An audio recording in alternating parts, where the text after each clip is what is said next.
Howdy folks, welcome to this week's Ag Report. Earlier in the year we talked cotton with Scott Boren and saw it in the field growing. Well, now it's harvest time in Ellis County. So we're going to talk a little bit with my friend Steve Patman about cotton production, what that's kind of looked like. His family's been raising cotton for over 100 years. So there's lots of transition over that 100 years. So I appreciate you taking time to talk with us here. I know that y'all are getting ready to start stripping this morning and everything, but over your granddad's lifetime and your dad's lifetime, your lifetime, some of the significant transitions in cotton. Obviously it was all picked by hand way back in the day, labor intensive, probably I guess one of the last crops to be mechanicalized in there. What are some stories that your dad and your granddad talked about years ago? Well, I know it was all hand-picked. There was hand-picking crews. Most of them came out of East Texas. And I remember when I was little, watching them pick cotton in the fields. And I don't know exact date or not, but my granddad was one of the first ones in Ellis County to buy a pull-type stripper. And it just, like it says, it's a stripper. It had fingers that went through there that just stripped everything off the plant.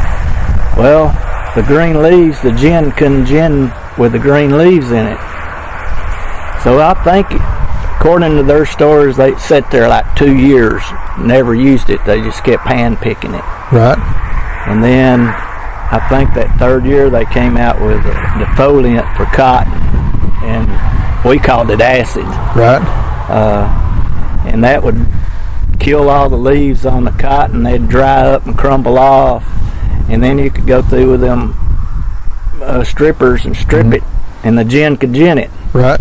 So the gin had to make changes for stripper cotton versus pick cotton, and this just evolved from there. He started out with a 2-row Oliver stripper, and just had a belt that dumped it over in the trailer, so you had to have somebody riding in the trailer to push it back. And then maybe 7-8 years after that, John Deere came out with a full-type stripper. It had a fan on it. And that's the ones that were probably most popular. You see them everywhere in the turn rows. Yeah, and it would blow the cotton out of the back of the trailer. So we had to come up with some way to build a net to go on top of the back of the trailer to keep it from blowing it out the back. You still had to have a guy in the trailer, because instead of pushing it back, he was pushing it forward. So in those days, the gins were probably every 10 miles. They weren't very far apart. We only have 2 gins left now in Ellis County. When I was little, there were gins everywhere. There was 7 in Waxahachie at one time, but that was before my time. I remember 3 right in Waxahachie when I was in my early teens or whatever. It hadn't been that long ago. So tell me about those wagons. They increased your productivity in the field. They would generally hold maybe a bale of cotton, depending on the size and how the throwback man packed. Is that kind of the first ones would hold about a bale. Okay. Then they built some bigger trailers, like 20 foot long, and built the higher sides on it, and they would hold 2 to 3 bales, 2.5 bales. If you wanted to get in and tromp it, you could get more in it. But now in those days, good crop was half bale, 3/4 bale. Half 3/4. You were doing good. Yeah. So there was lots of activity. You had to have a man pretty much dedicated to go get empty wagons from the gin, bring them back, and continually just back and forth, back and forth. Changing flats, handyman jacks falling off or bending. And they're all wiggle wagons, right? For those of y'all that don't know, wiggle wagons are 4-wheel wagons that at about 20 miles an hour they get to whooping pretty good from shoulder to shoulder. And so things evolve as they always do. They come with self-propelled strippers. I know Alice Chalmers was a very popular brand there for a while with their broadcast header and the basket dump. Still using a lot of wagons at that time with the first ones. And then we come to the module builders, another big step forward. Oh yeah, module builders just like a round baler in hay. I mean, it took all the work out of it.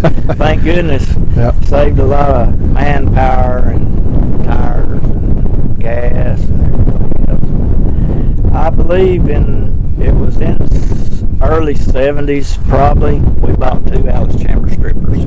John Deere had a stripper similar to what they got now, but it didn't have a burr extractor on it. Okay. Alice Chambers had a burr extractor, so it would get a lot of the leaf and burrs out, cost you less for ginning. Because you were dropping it in the field, not hauling it. Yeah, you were charged by a pound at the gin, so the less pounds and more cotton you carried there, you saved your money. Right. And they were slow going. We used them for a few years. And just in my lifetime, being 62 years old, I've seen a lot of changes. Yeah. And a module now will hold 12 to 14 bales, Yeah. where wagons, you were saying you're cutting 5-6 trips down by one truck in a module. I know we had 73 cotton trailers. Wow. And that's a lot to keep up with. That's lots of tires. And if you didn't watch it at the gin, somebody else would get your trailer. So we had to paint our names on it, and then we painted them different colors, and it was pretty laughable at the things, stories I could tell about people. But, yeah. And so, these basket strippers, they have evolved, gotten more efficient, but, now they're kind of coming out of production now. Yeah. Going into the round balers is the new evolution in cotton, but these machines are still functional. They still work good for y'all, work good for a lot of folks. Well, you got a $170,000 machine versus the new ones. They told me the 2020 models are going to be $1 million. There's no way I can afford that. Well, I appreciate you sharing your stories and taking some time with us today to kind of give us a glimpse of the evolution in cotton. Cotton is a major crop here in Ellis County. It always has been. There were more acres of it planted years ago than there are now, but it's still a staple in the community and a driving force for a lot of the producers around the county. 1870s to early 1900s, Ellis County grew more cotton than anywhere in the United States. Mm-hmm. That's right. Until they figured out how to grow it out in West Texas. It's what built our town. We had textile mills, we had Hager slacks, we had cottonseed mill, oil mills, all those gingerbread houses up Main Street. Those were the landlords, the business owners. Everybody on the gingerbread trail enjoys seeing that, and they may not know how that got there, but that's where it came from. And like you say, it all trickled down. I think of all those tire dealers on those wagons, and we had an Alice Chalmer Oliver dealer, we had a Case IH dealer, a John Deere dealer, Gleaner, everybody.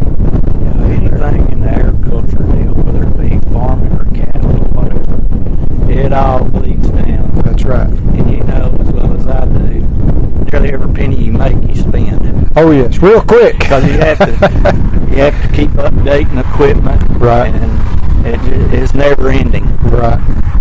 And repairs are expensive now too. So. Right. Well, again, thank you very much. We sure do appreciate it, and I hope you have a good harvest. And if y'all have any questions on the cotton production in Ellis County, y'all just reach out to the Waxahachie Sun or comment on the video here. Y'all take care now.